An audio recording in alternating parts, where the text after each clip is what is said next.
ఇవాళ నర్సీ గోరింగ్ చేసుకుందాం. ఇది ఒక ఇండోనేషియన్ ఫ్రైడ్ రైస్ అనమాట. సో దీనికోసం ఫస్ట్ సాంబార్ అనే పేస్ట్ చేసుకోవాలి.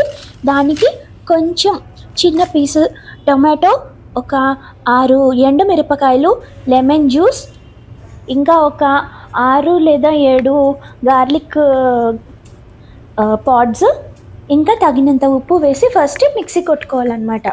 ఇప్పుడు కొన్ని వెజిటబుల్స్ తీసుకున్నాం. 2 రంగుల క్యాప్సికమ్, క్యారెట్, స్వీట్ కార్న్, ఇంకా గ్రీన్ పీస్. కావాలంటే మీరు క్యాబేజ్ కూడా తీసుకోవచ్చు. ఇప్పుడు ప్యాన్ ఆన్ చేసి నువ్వుల నూనె వేసుకోవాలి. మీ దగ్గర నువ్వుల నూనె లేకపోతే మామూలు నూనె కూడా వేసుకోవచ్చు.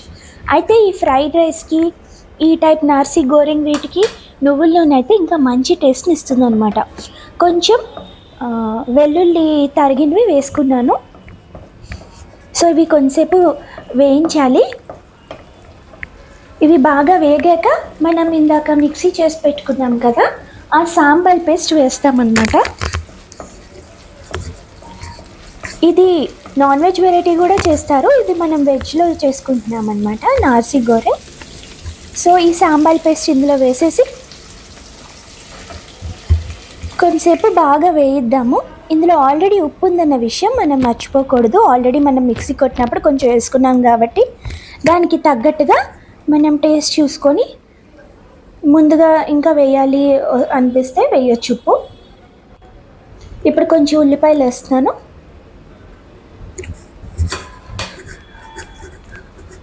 ఉల్లిపాయలు బాగా వేగనిద్దాం ఆ సాంబార్ పేస్ట్లో.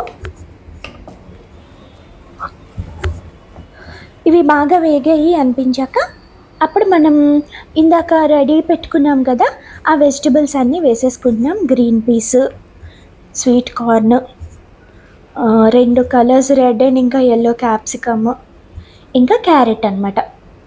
నేను ఇందాక చెప్పినట్టు మీరు క్యాబేజ్ లేదా బీన్స్ వేసుకోవాలన్నా వేసుకోవచ్చు. కొంతమంది తినేవాళ్ళు మష్రూమ్స్ కూడా వేసుకుంటారు.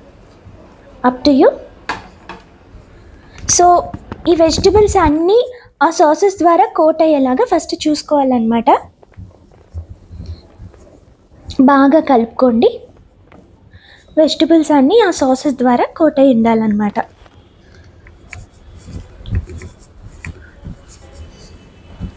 సో కొంచెం ఉప్పు పడుతుంది కాబట్టి వెజిటబుల్స్ యాడ్ చేసాం కదా మనం, సో వాటికి సరిపడేలాగా ఉప్పు వేసుకోండి.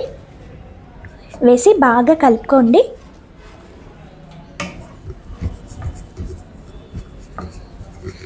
ఇన్ని వెజిటబుల్స్ ఇవి వేయడం వల్ల సాంబార్ పేస్ట్ వల్ల చాలా మంచి స్మెల్ వస్తుంది. ఇప్పుడు ఇందులో డార్క్ సోయా సాస్ వేస్తున్నాను 1 టీ స్పూన్. దాంతోపాటు బ్రౌన్ షుగర్, తర్వాత చిల్లీ వెనిగర్,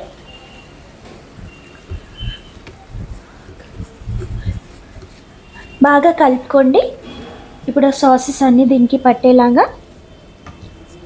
ఈ ప్రిపరేషన్కి కొంచెం సాసులు పడతాయన్నమాట. అయితే ఇవన్నీ మనకి ఈజీగా బయట దొరుకుతాయి. సో ప్రాబ్లం ఏం లేదు. మనం నూడిల్స్కి, రెగ్యులర్ ఫ్రైడ్ రైస్లు కూడా ఇవి వాడతాం కాబట్టి మనం ఇవి తెచ్చి ఉంచుకున్నా మనకు చాలా రెసిపీస్కి పనికొస్తాయి. ఇప్పుడు కొంచెం tomato ketchup, Maggi tomato ketchup, ఇంకా గ్రీన్ చిల్లీ సాస్, ఇంకా రెడ్ చిల్లీ సాస్, ఇవి చాలా మంచి ఫ్లేవర్ ఇంకా టేస్ట్ని ఇస్తాయన్నమాట. ఇంకా ఇది రెగ్యులర్ సోయా సాస్. ఇందాక మనం డార్క్ సోయా సాస్ వేసాం కదా, ఇది ఇంకా షెజ్వాన్ పేస్ట్. ఇంకా అన్నీ కలిపి బాగా దగ్గరికి వచ్చేలాగా కలుపుకోవాలన్నమాట.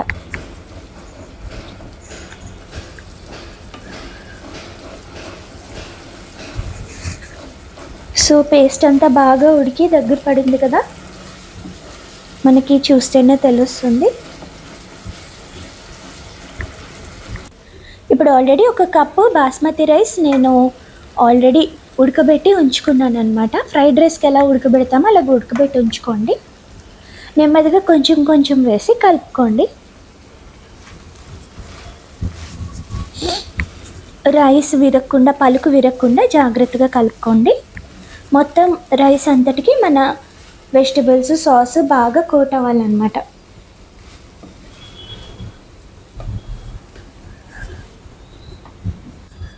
సో అదిగోండి, సాల్ట్ కూడా అడ్జస్ట్ చేసుకుంటే మన వెజ్ నార్సీ గోరింగ్ రెడీ. డిఫరెంట్ టేస్ట్తో చాలా బాగుంటుంది. మీరు తప్పకుండా ట్రై చేయండి, మీకు మీ ఇంట్లో వాళ్ళకి బాగా నచ్చుతుంది. Okay, bye.